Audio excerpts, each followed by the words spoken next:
Hey, I think we're live. I think it's For it. life. I think. You caught me like mid spam here trying to share links and stuff like that. Oh, okay. You had a great idea for coming up with things to talk about. What was your great idea? Yeah, sorry, I had the window open. I was hearing you twice. So my great idea is to pipe into Bing or Edge or ChatGPT or something like that to tell me where are the top 10 news articles for the week. It was kind of interesting because like it feels the most of these seem to be sourced from one place, which is like great. But the reason I wanted to mention this is because big news in the OpenAI world or ChatGPT world, for those of you who use it, is that you can now browse the web essentially. So instead of like a plugin or something like that, you can now enable it to grab real-time information from the internet. However, it's incredibly slow. And at this point in time, I feel like Bing or Edge are quite a bit better to do this for you. So using the Bing Chat AI, basically, we'll grab that info for you. But unfortunately, it looks like what it's doing is not as good as what I think ChatGPT does. So it grabbed one list and gave me like the top 10 articles of the week from TechSpot, which is an okay kind of blog, Hmm. but it didn't necessarily source where I would go. So I might check like Hacker News and Wired and Right. possibly TechCrunch. I realize TechCrunch has kind of fallen out of Right. favor, but some other sources than one. It did give me some information, but I feel like even though ChatGPT may be a little bit slower in giving you answers, it might give better answers for web connected searches. But yeah, it gave us quite a bit of things, and I thought these are pretty interesting. And I think for that particular use case, I think actually Hmm. Neva does a much better job. Oh, it's Neva. Neva? Neva is Is this one? a Did you tell search me about engine. this before? I Okay. did. I did. It's a search Okay. engine. And when you sign up, I mean, it's a pay service. So they're not Right. showing you ads because you're paying. Fair enough. And they allow you to say, well, this news source or this blog or whatever tech source is something I trust, whereas this one I definitely do not, and so don't show me this stuff. Ah, And that, but it's more of a, I guess, traditional search engine, although it does have some AI bits as well, where it will, if you ask about a particular topic, it will summarize that topic, and this is a feature it's had for, I don't know, 6 months, and it's really that's quite really good. cool. Um, Yeah. but uh, but I when you mentioned using uh, what is the Bing search engine, I thought, oh yeah, I let me do this I got one of myself, those and too. so I opened up Safari, went to Bing, and I couldn't find the chat option there, so I had downloaded Edge, because I had Edge at one point, but because it was kind of garbage, I got rid of it, and I Right. reinstalled it, and then you asked a question. What was your actual question? Top 10 stories? Yeah. You got it. So basically, give me the most popular tech related articles for the week. And I asked, I tried to be a little bit more specific because I didn't just want, Okay. oh, there's some new Android phone. It's like, well, okay, that's Right. interesting, but not Maybe we relevant. can talk about that. And so Why are I Android thought, phones relevant, Matt? okay, well, DevOps is kind of the thing that we There we generally go. Yeah. discuss. And so I said, Yeah. what are the top DevOps stories this week? Ah. And it said, I found some interesting stories from the Microsoft DevOps community. Hmm. And which I responded, how about DevOps related stories that are not Microsoft related? Here are some DevOps blogs you might be interested in. Like, no, Ah. not Not the no. same thing. No, I want specific stories related to DevOps. I found some interesting DevOps stories from the Microsoft DevOps community. No, uh, this is more to DevOps. There is more to DevOps than Microsoft. Please give me recent DevOps stories. You're right. Here are some recent DevOps stories from 2022. And Last year. you give me 10 recent stories from this month. I apologize. I could not find 10 stories. Wow. And so it gave me Okay. the 2022 stories again. Interesting. I have noticed that it does appear to have, like, if we're going to think about like a graph database or something like that in terms of topics that are related, I have found that there are some topics that are more recent. So like after 2021, I think is where the model stops on the ChatGPT integration in Bing, but it does Mhm. have web access. So it's kind of interesting. So like it would need to look up the topic and then do something. But I think maybe DevOps is what tripped it up. But Yeah, I asked for yeah. tech stories, which is like Because super vague. isn't DevOps now the product name for something in the Microsoft family of Yes, products? which I'm sure was I'm sure that was a good idea, but Yeah, unfortunately it makes searching for stuff pretty difficult. So we'd have to look yeah, for SRE or like platform engineering or something like that. yeah, yeah. Um, Two which other made up terms. Yeah. Oh, I guess one of them's kind of made up stupid I term. mean, well, another one's kind of like a marketing term, right? Like SRE Yeah, is yeah. specific to one company, and Oh, another SRE, one's I think is totally valid. yeah. Okay, and platform engineering, I mean that's been around for a long Bogus, time. stupid term, That's fair. marketing That's fair. term. I One think I company. prefer platform engineering, but maybe that's because I identify with it. But yeah, Mm. which company was in charge of I don't know, propagating platform engineering? What do we relate that Yeah. to? Yeah, I mean, there's one. I think there's one company that's mostly focused on that idea at the moment and is really Ah, pushing it hard gotcha. because they're trying to differentiate themselves. Where I mean, but there was one company that really pushed the idea of SRE, and that I mean, that totally was Google, but Right. that has definitely turned into a much larger thing. So that's I don't mind it being pushed by a company, but yeah, Yeah, and DevOps, the term has totally been co-opted to now yeah, mean CI/CD. I think we've talked about this before, whether or yeah, not DevOps is yeah. dead, but yeah, it is a little bit. And platform engineering, I feel like is something similar but not the same because it like misses out on a bunch of the culture and sharing, Right. at least in my mind.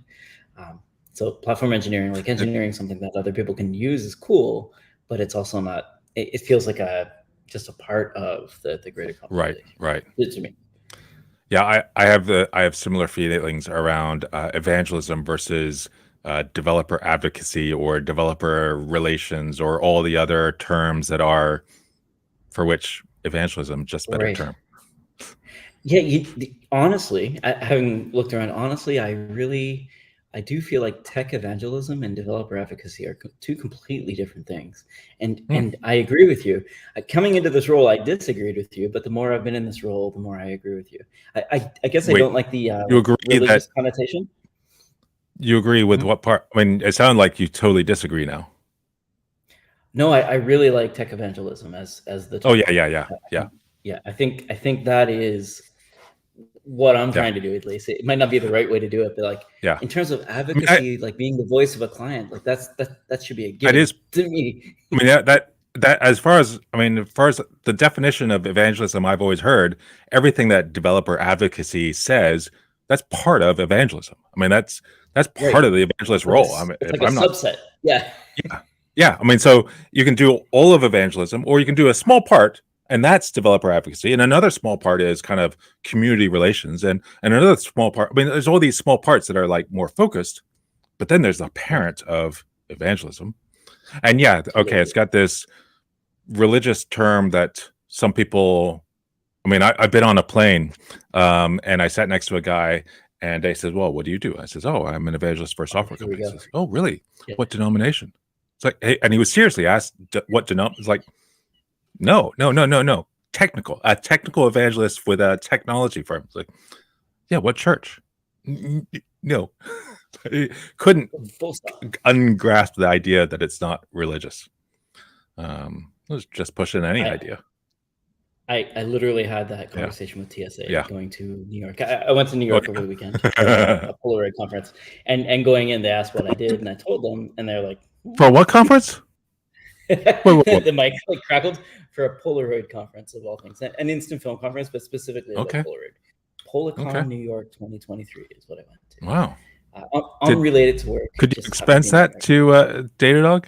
Datadog, No, not at no. all. Okay, But I did learn a bummer. lot about community building though, because Hmm. it was a Oh yeah, community building event, and I got to talk to their former head of marketing for global at Polaroid, which is really interesting conversation.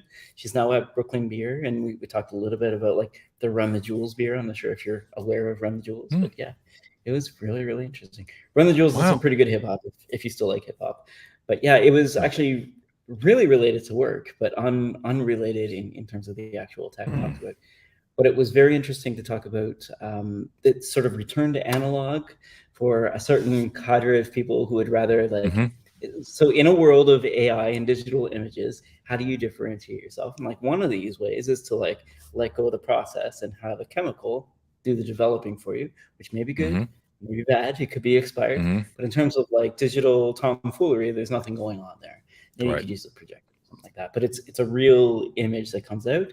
And for the most part, it's one step. So you Right. take the photo, it comes out, it takes some time, but it Right. will develop and show you an image. Whereas in digital, there's every opportunity for it to be manipulated before it becomes Yeah. a printed image. And I don't know, I think they might be onto something. Right. In this day and age, yeah. It was really cool. So we were at Wyckoff Studios in I'm trying to think of it, Bushwick in Brooklyn, which is pretty cool. New neighborhood for me. A lot of Yeah. graffiti, a lot of food trucks and stuff like that. It was really Yeah. cool. It felt like Yeah. my kind of neighborhood in New York, which is Yeah. nice. Very hipster, I guess is what I'm trying Yeah. to say. Yeah. Which I enjoyed. I realized might not be for everybody, but it was perfect for me. Lots of lots of older punks, like 40-year-old punks Right. like me too. So I thought that was fantastic. So was it mostly folks that are interested in the kind of the instant film that comes it has a Polaroid camera or whatever camera, and it comes out and it's already separated from the cover as it spits out, it kind of peels all the chemicals away and starts to develop. I guess it's not pulling the chemicals away, but because there's also the I remember when for a while I was carrying around a 4x5 camera, 4 inches by 5 inch camera. And there you could have a Polaroid back. Right. And there I seem to remember you expose it, and then there was a cover that stayed on it, and then when it was finally developed, then you could peel off. I think That's I right. feel You're I feel like I absolutely right. peeled it later. Yeah, Is you're that still a absolutely right. thing? So peel apart film. Yeah, a lot of it is so Polaroid does sell, I think, 8x10, maybe not 4x5 that you can buy. And you're absolutely right in that it's 2 parts and you're peeling away the chemicals so it stops developing. The other is as you're peeling, it can cause defects or what have you as well. So that peel is part of the printing process, Part of the in a art. kind of weird way. Yeah. Maybe. And some people will do dirty peels to make it look really cool. Yeah. Some people will make really clean peels. Some photographers are very particular about how the peeling is done. Others would rather that be a collaborative thing with the person that they're taking a photo of if they're taking photos of a person. But it's ephemeral, random. I don't know. Yeah. It's quite interesting. But very much at odds, I guess, with the whole digital AI kind of imaging thing. So it's like the other side of that coin. Yeah. In terms of image making. It looks like we got Drifter Fifter here back in the Yeah. So good morning. It's Good 7 luck a.m. I feeding assume and in changing the Sydney. babies. Did he say last time it's Sydney, or do we know who this is? No, I believe it's Australia, but no Sydney. No, we don't know. We'll find out someday. Oh, yeah. I feel like it's a community member. We'll find out. Well, no, it's 7 a.m. That's Sydney time zone right now. Okay. I didn't know there were more than one time zone in Australia. Oh, yeah. Actually, is there more than I don't know if there's more than one time zone in Australia. I don't know either. This is a good question for ChatGPT. How many time zones? Hallucinates and tell you there's 5. All 15 minutes apart from each other. There are 3 separate time zones. Okay. South Queensland in the mountains. Now we know. Yeah. And then the other question would be: do they all celebrate, or do they all observe daylight savings time? And it looks like there are. There's a bunch of. I don't know. Although it looks like there's actually 5. It says 3 time zones, but then there are. I guess the mainland is 3, but then there's also Norfolk Island, Christmas Island, and the Cocos Christmas Island, Islands. right? And so the time zones UTC relative are +10, +9:30, +8, +11, +7, +6:30. Wow. That sounds like a mess. And they said that Yeah. yes, it gets crazy during daylight savings. Yeah. And of Wow. course, I can't remember. One of the guys that used to be on the evangelism team at Datadog was really into daylight savings time and was actually on the committee for the EU around deciding whether EU countries should continue daylight savings times. Dan Wow. Marr, Yeah, Mayor? Yeah. Yeah. Yeah. That is amazing. former MMA fighter. And actor, yes. An actor, Multi-talented yes. individual. Yes. And he would always say actor. Yes. Like Love it. 3 in Australia under standard time. That's really 1 that's what degree I was doing in Celsius. Europe. Is Okay. pretty Oh, cool. yeah. I despise daylight saving. Yeah. Okay. Fair enough. Oh yes, it's winter, right? Yeah. It's quite nice outside right now here. Although it was So what pretty happened ugly to you a few last days week? ago. It sounded like you were sick. What's going on? Yeah. I came home from Palo Alto and on that Friday I started coughing like on the plane. Like, oh God. Just like one here and there. And then plane landed. It looked like, okay, well, if all goes well, we get to the gate. There'll be plenty of time and I'll get on this ferry that leaves right now or leaves in like half hour, 40 minutes. Because from the airport, if you land like half hour before the next ferry, you're going to get on that ferry. Right. And so, but then plane stays on the tarmac for an extra 10, 15 minutes waiting for the gate to become available. Gate's available. We get to the gate and, of course, I get to the ferry terminal and watch the boat untie and leave without me. No. And then the next one was half hour delayed. And as I'm sitting there, the coughs are getting worse and worse. And of course, everybody's like, "Uh-oh, COVID." Yeah, stay away. Let's get away. And eventually got home. And the next day, got worse and worse. And luckily, I had some pills from previous sickness, benzonatate, I think it's called, little pearls, which are magic. Did you have all the symptoms? Did you like lose sense of smell? No, I just had just this cough. So it wasn't. I mean, I tested right away, and I tested a couple of days later, and it was negative every time. I've never tested. I think positive, it's really hard to test for. Yeah, I think it's really hard to test for these days, and it's probably mutated a whole bunch of different ways. So it could be like half flu, half something. It's quite difficult. Yeah, I'm sorry to hear that. That's not great. But I'm all well now. That's good to hear. Yeah. That's good to hear.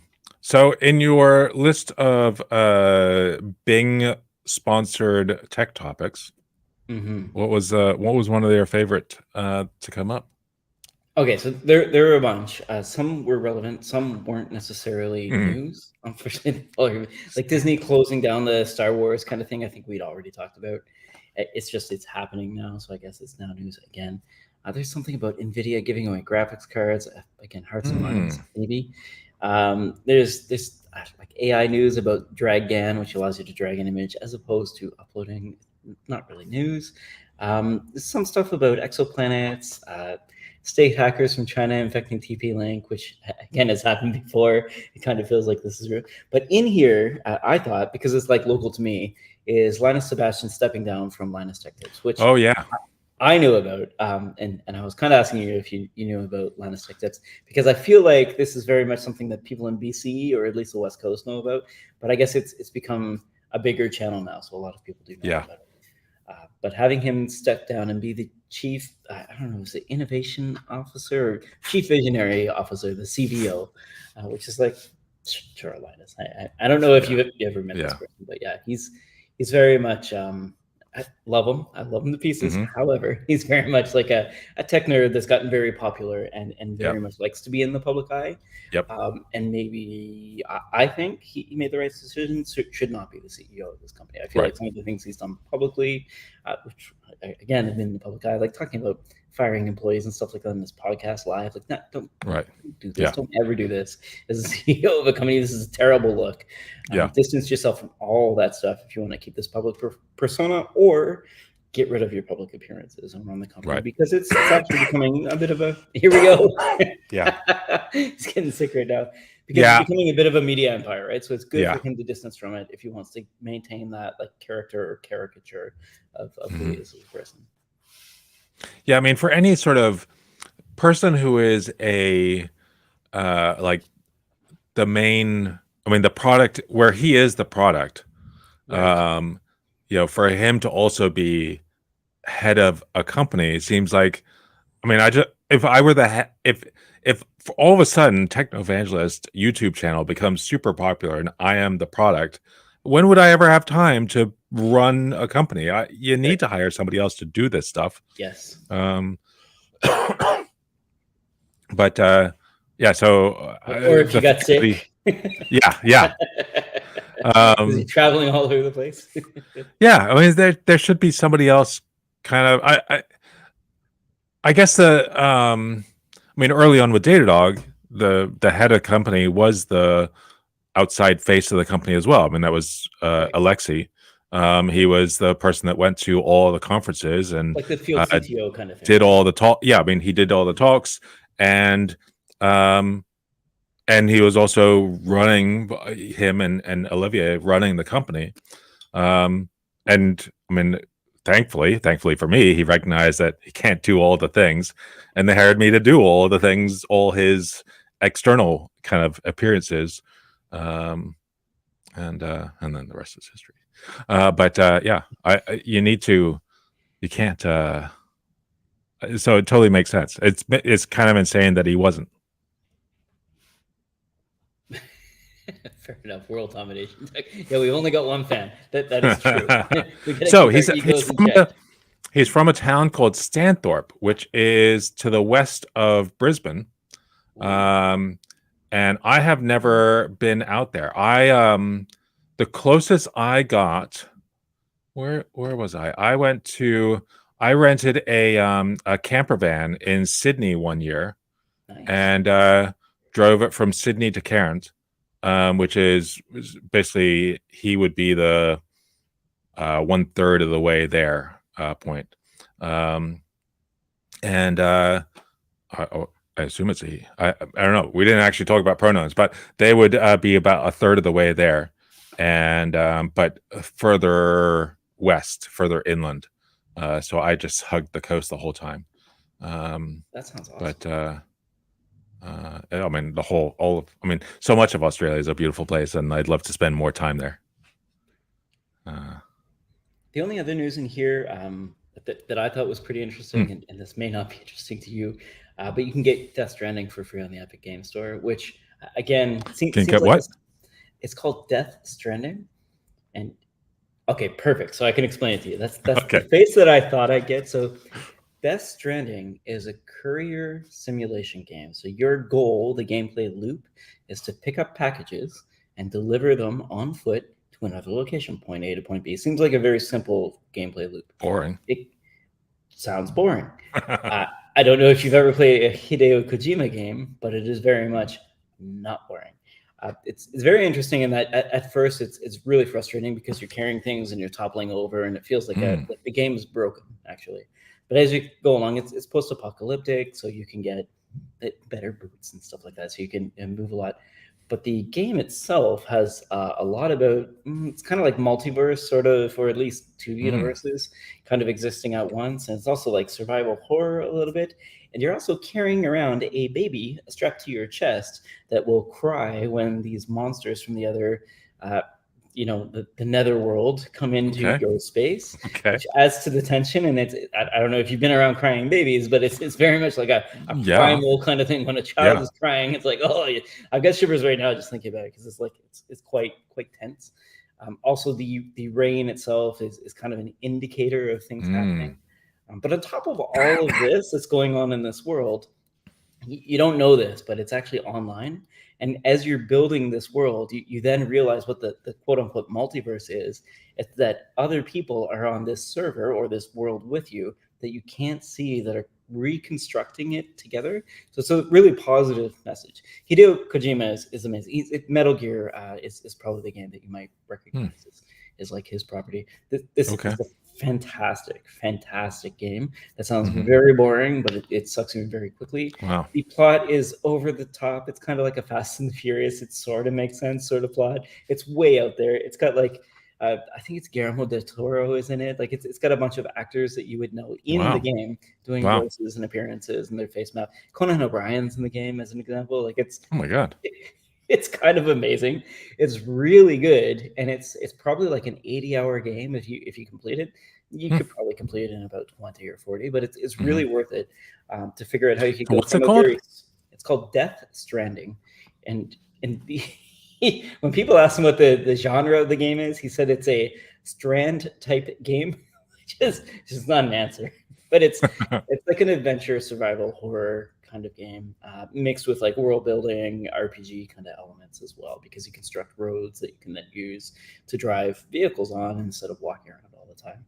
So there's a lot of little pieces into it. There's also like a public kudos system as well that helps you out and helps other people out. And that he really wanted people to join together socially. And it became a bit of a hit during COVID because people were delivering your food and stuff like that. It was a little bit of an empathy builder during COVID as your food got delivered to you. At least in the Pacific Northwest where it rains a lot, it sort of rains. Right. So what is the? I mean, when you play the game, what are you looking at? Is it like, are you seeing this person in detail? I mean, like, is it a modern kind of UI where you actually see the world? Absolutely. Or okay. Yeah. So it's third person, so you're behind the person carrying these, like strapped to your back. You're carrying a bunch of stuff, sometimes strapped to your legs, like as much packages as you can, and you're doing little point A to point B, like the standard video game, deliver this from fetch quest kind of stuff. But at the same time, you're building ways of like getting up other things like ladders and stuff like that. Also, for some reason, when you urinate, you can get like crystals.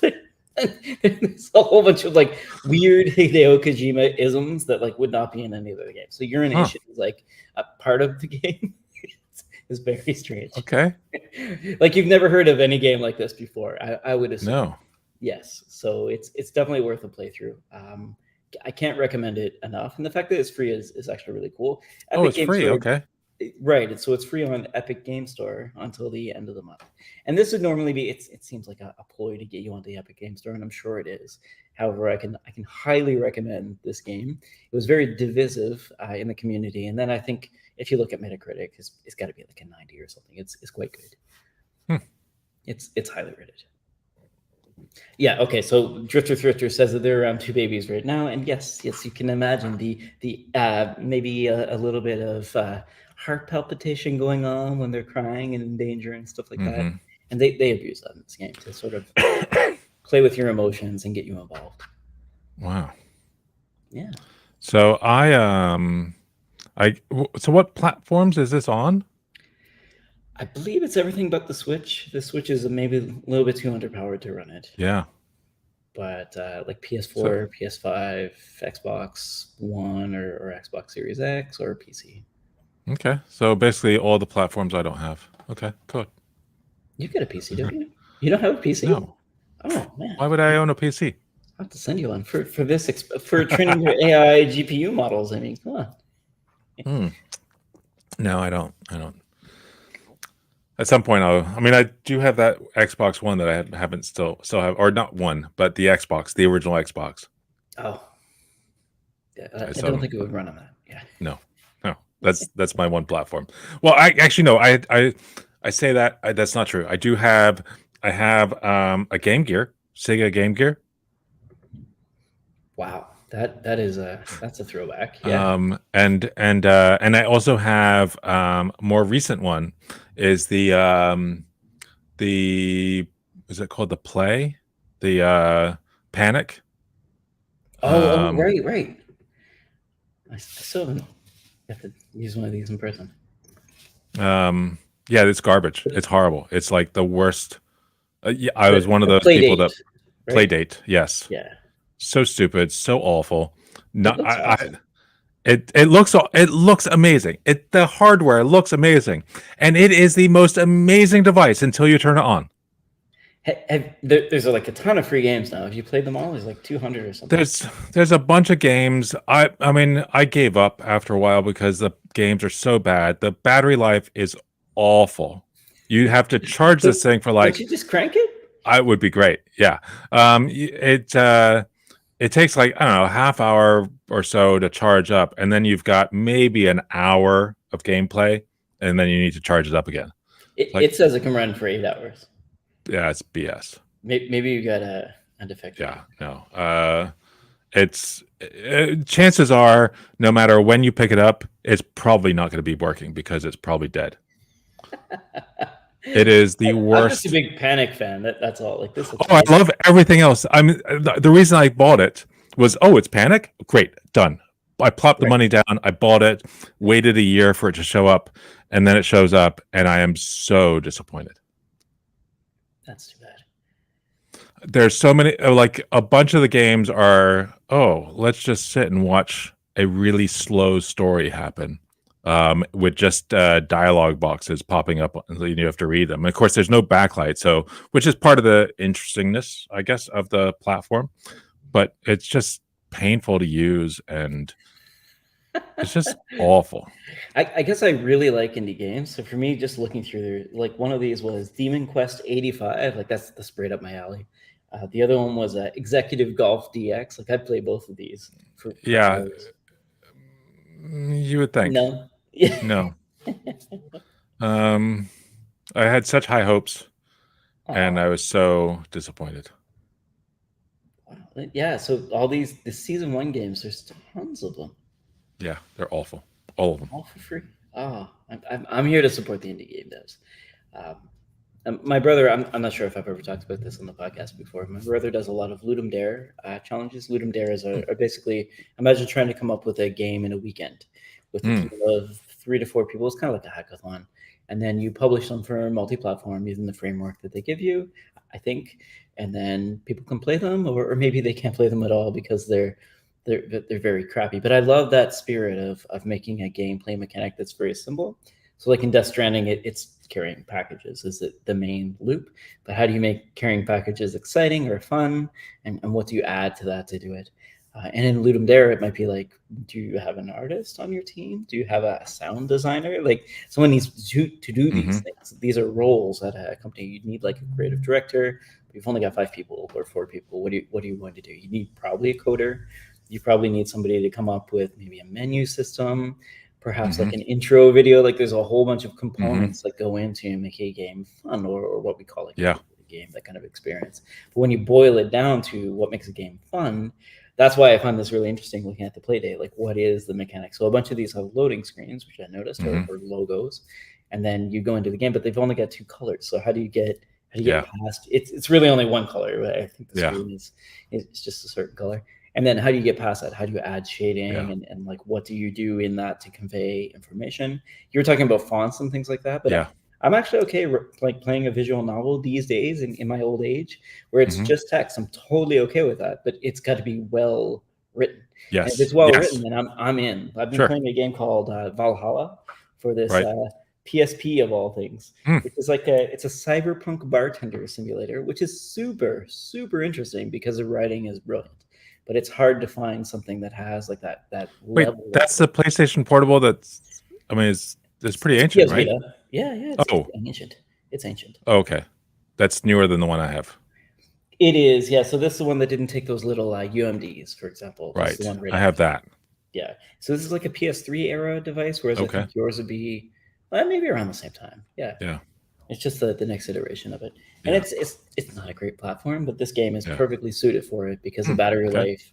Again, it feels like it lasts weeks. I don't Yeah. know. Like the Switch and this thing just seem to last a long time. They have like Yeah. a really good sleep battery thing that just works really well. But that kind of visual novel, I'm okay with. I've even played Yeah. games on my Apple Watch, which I really liked.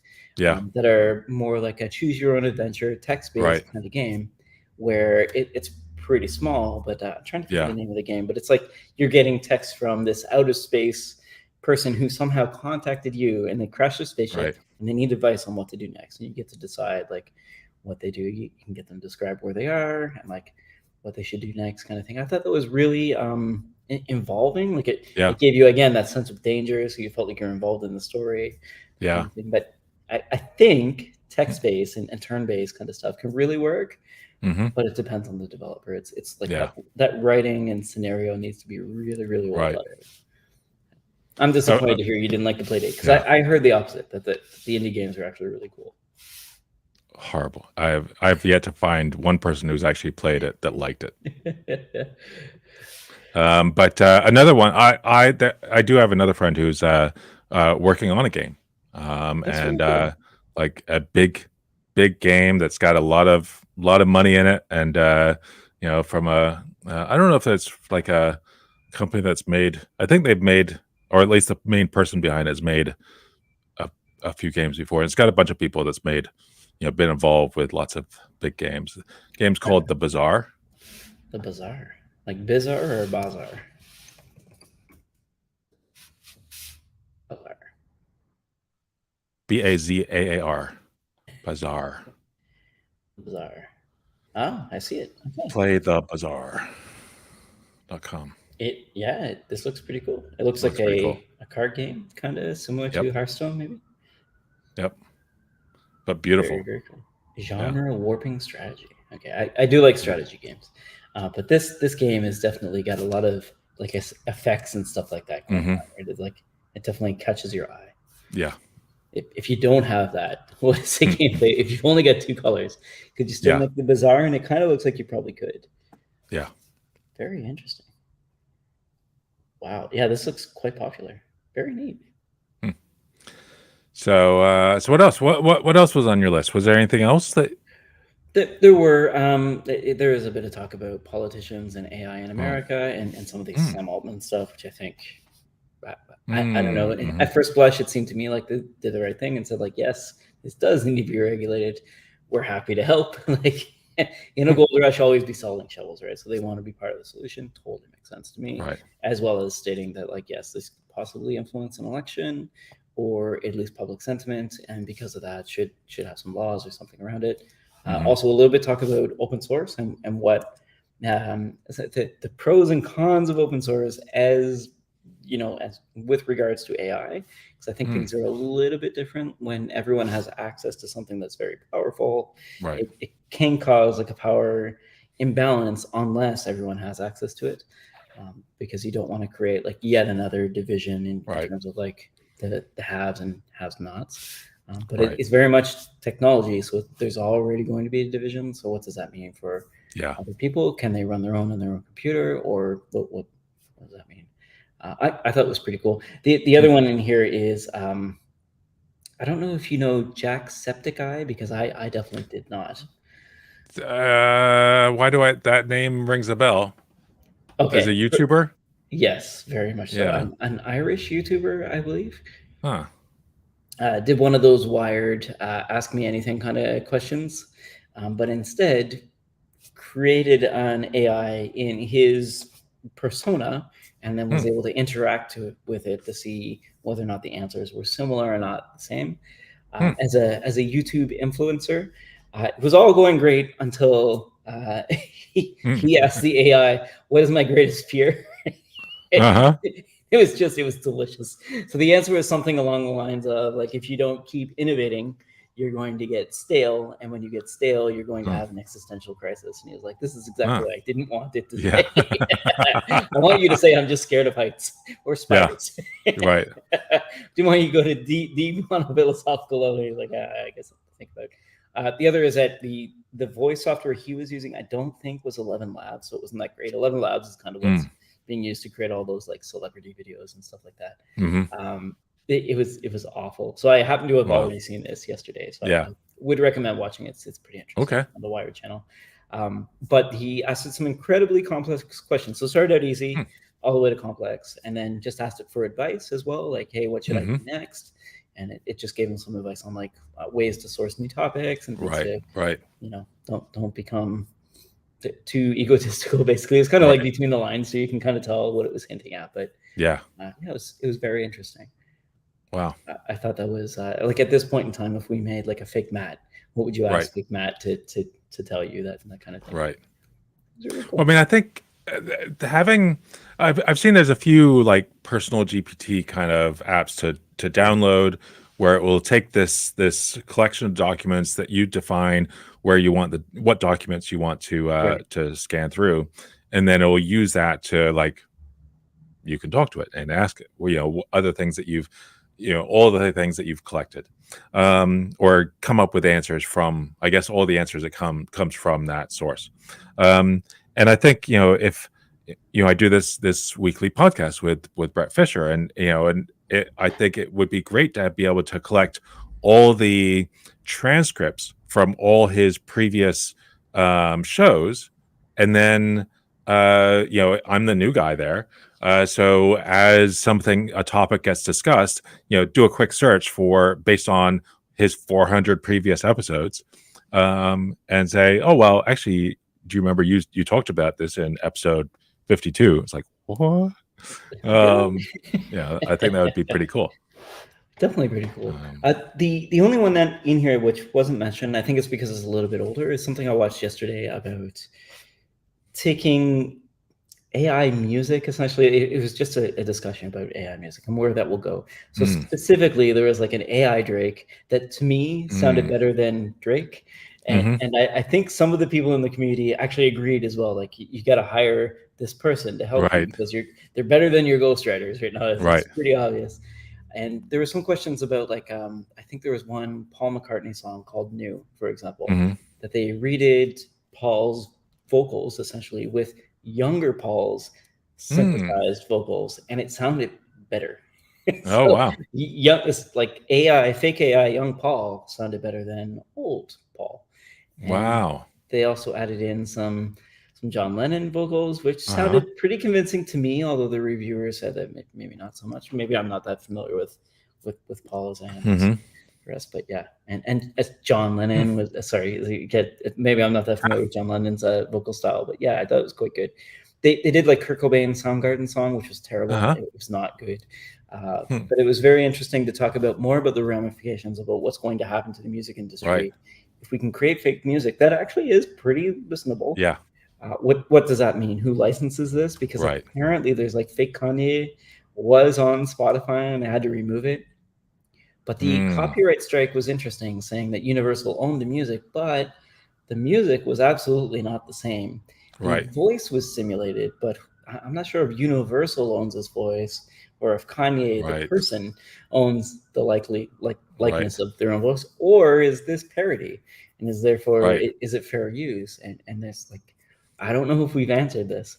So it's going to be interesting to see what happens. I think the conclusion that the reviewer, the YouTuber came out with is that this will change the industry fundamentally. And because of that, they'll need to adapt.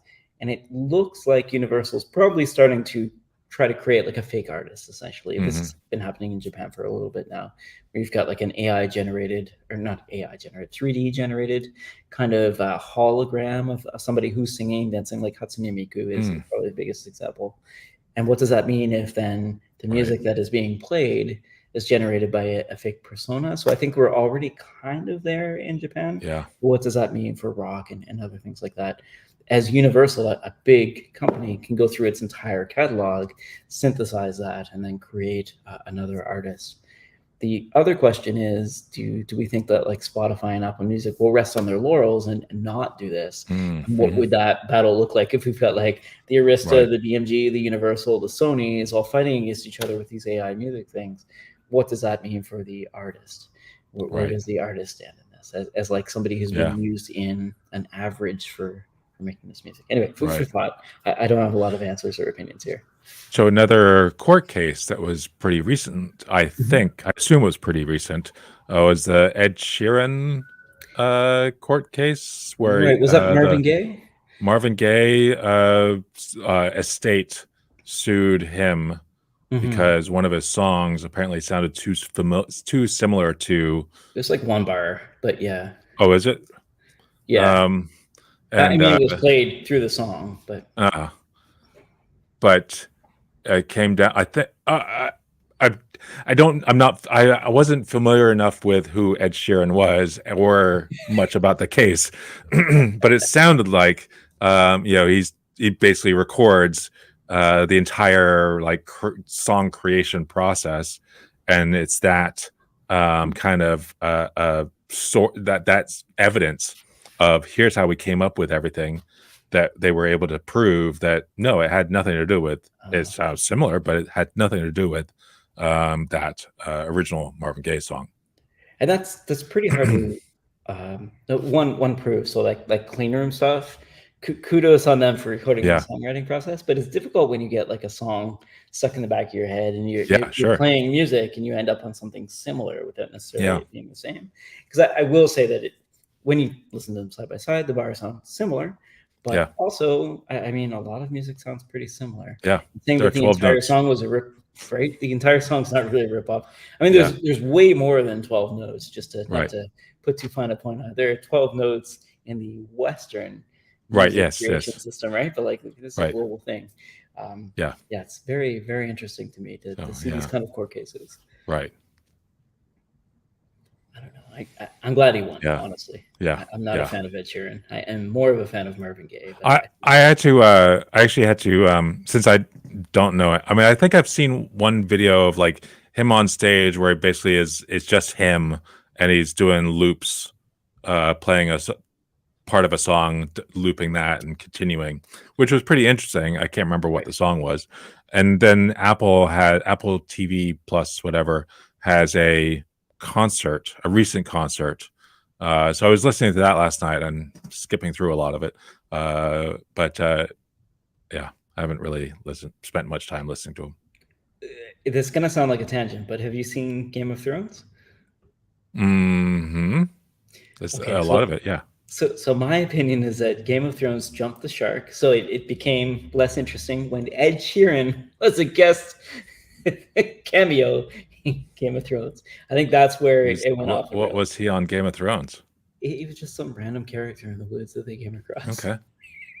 that was another show I just skipped through a lot.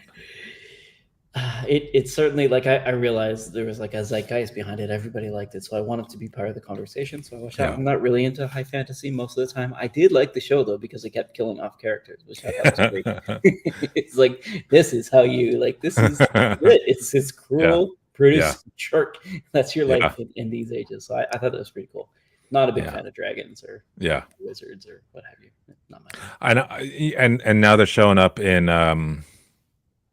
And I think we got to like episode 3 or 4 of Mandalorian season 3. Oh, okay. Have you watched any of Mandalorian? I haven't. Is Ed Sheeran in that too? Huh? No, I don't know. I didn't know. Maybe. I mean, you saw the first 2 seasons, right? And you liked them. I did. There was one episode directed by who's the guy who says you got a real stew going? It was not good.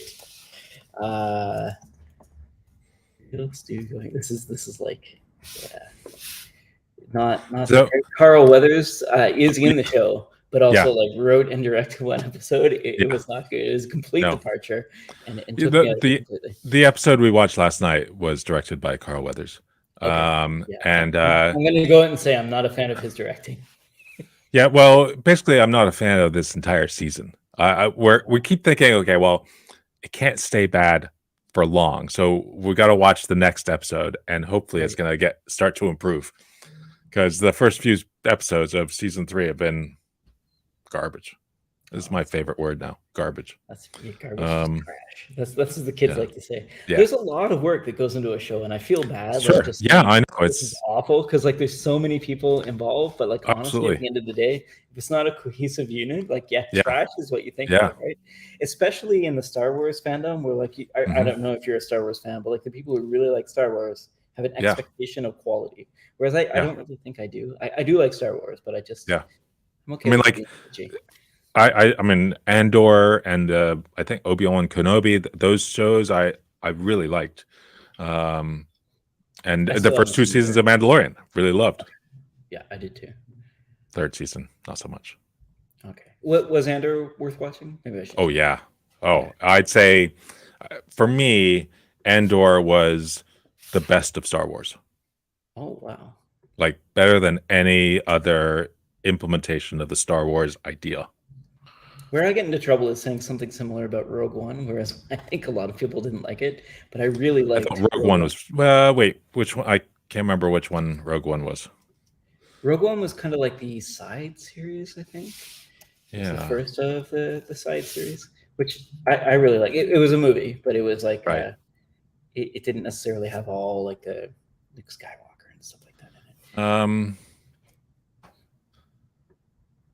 was that the Wanted to see one? it. What was the one at the end where they're like on the red dirt? Was that Rogue One? Where they're all like coming at the base. There's like this. You see the red dirt underneath, starting up. Oh God. No, I don't think it was this one. Okay, that one It I is thought was part of it. terrible. Yeah. I mean, a lot of people thought that they're all pretty bad. Apparently, it's one of the most expensive movies ever made. I really liked it, but it's not for everyone. I also actually liked one of the other most expensive movies ever made back when it was made. Ben-Hur. Remember Waterworld? I thought that was actually pretty good. When I was younger, I thought Waterworld was amazing. Yeah, Apparently, it doesn't age so well. yeah. And then there was Aquaman. Thinking of water things, I've Aquaman. not Did you seen ever see Aquaman. Aquaman? No. That was horrible. Oh, It was I did awful. pose with the Trident when I was Oh, in okay. LA recently, and like, yeah, it was kind of interesting. I thought that the Yeah, fact that they had like a whole thing for Aquaman was kind of yeah, funny.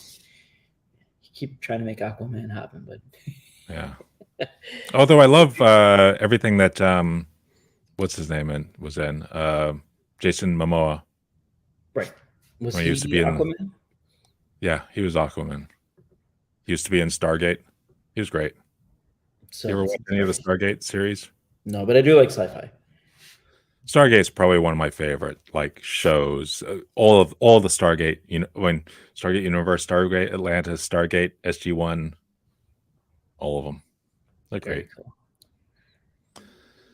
Do you have any checkouts or new gear? I started to show you this before we Yes. started. It's a The magical simple clip. So I've got let's see, do I have here's my I've got a clip like this that came Right. with my Rode lavalier mic. Not the Right. well, any lavalier mic is probably going to come with something like this. All of them. Usually a little bit smaller and a little bit sleeker. That will clip onto the shirt that somebody's wearing or something else. But it's usually got a thin groove for the actual wire to fit in. Right. That because everything needs to stay super sleek. Whereas this is not sleek. This is a big clip, and here, right in there, there's there.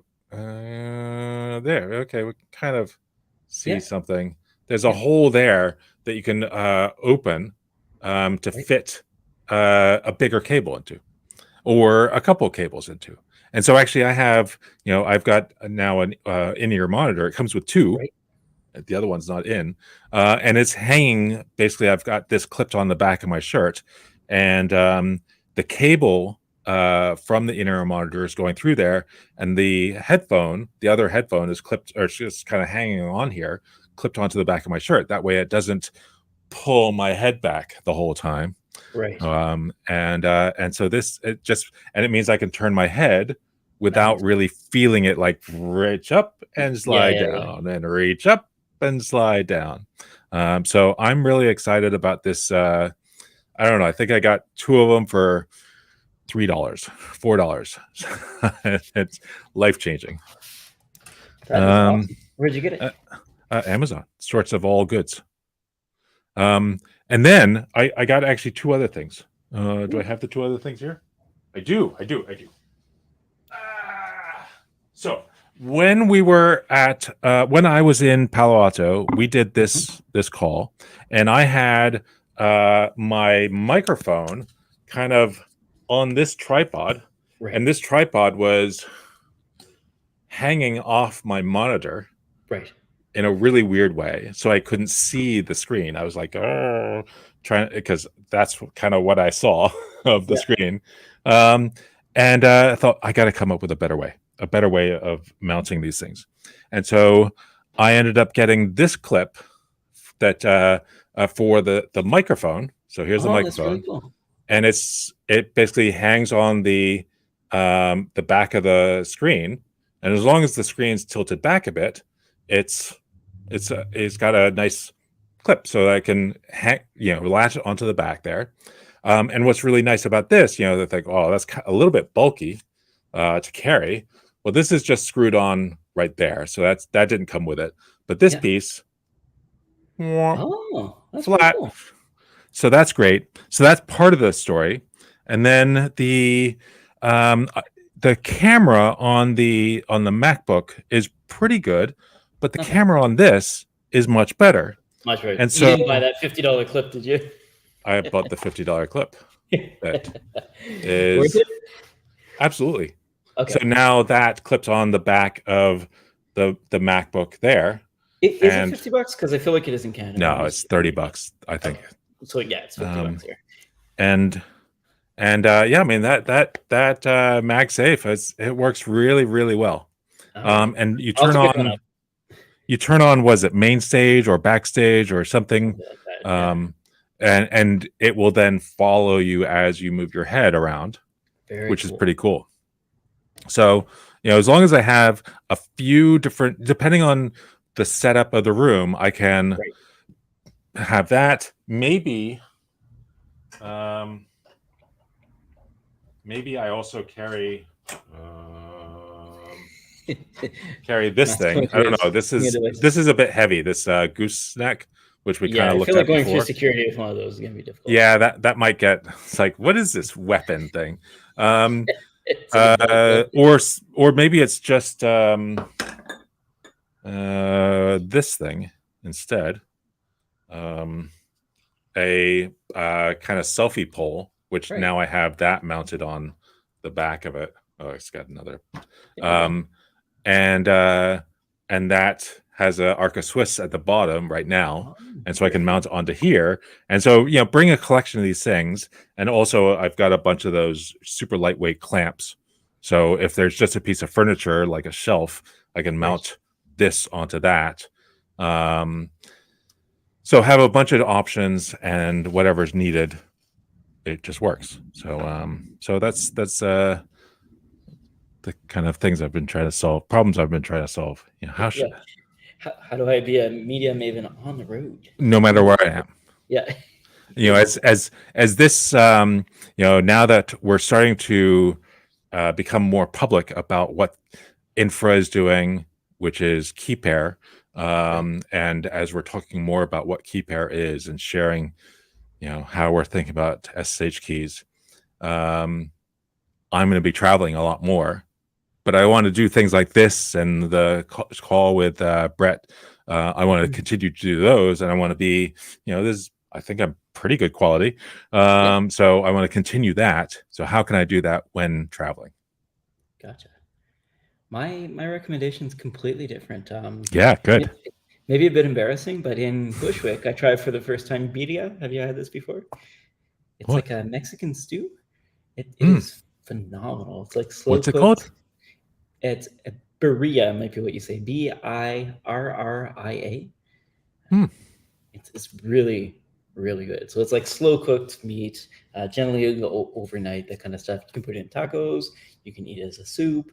You can make like a whole bunch of different stuff. But it's essentially just slow cooked meat stew, and it is phenomenal. I had it twice while I was in Bushwick. Once from a food truck, once from a sit down. Can't recommend it enough. We don't really have a lot of good Mexican food in Vancouver, unfortunately. So that could be it. Maybe these are just acceptable places, but slow cooked meat, so good. You might be able to do like a vegan or veggie recipe as well, but like the stew itself was fantastic. I was very, very impressed. Really? Would highly recommend. And when you're walking around Bushwick, at least, a lot of the restaurants just say like birria and big logos. And I thought they were called birria because I was new to the area, but it's just like a common thing that you can get pretty much everywhere there. Yeah. And I'd never seen before. And it is amazing. It is so good. It's like, slow cooked stew on all types of different Mexican dishes, and was phenomenal. I was very impressed. Must check this out if you had the opportunity. Yeah. Okay. Next time I see it on a menu somewhere, I will try this out. There you go. At first, I thought you said BIRRA, which is beer in Italian. Yeah. But that's like, I don't think that's what he said. I don't know. Maybe you're having the wrong thing. I mean, yes, I like that too. I found this new drink. It's called Bira. Have you ever heard of it? Oh, apparently it's from Jalisco. Jalisco is the place I've been before. So okay. I think it's Jalisco. That state. Wait, is that also the name of the like soda that you can buy? No, that's Jarritos. Oh, okay. Or Jarritos, sorry. Jarritos. Oh, yeah. Yeah. There you go. Yeah. Our international lesson of the day. Yeah. Still working on my Spanish. Since we were talking about like Pedro Pascal so much. All right, Matt. Shall we find the button? I think so. I think we are pretty close to like time. This is Thanks, we haven't gone way over. Generating topics for us. Yeah. Good job. Okay, so I'm gonna find that button right about now.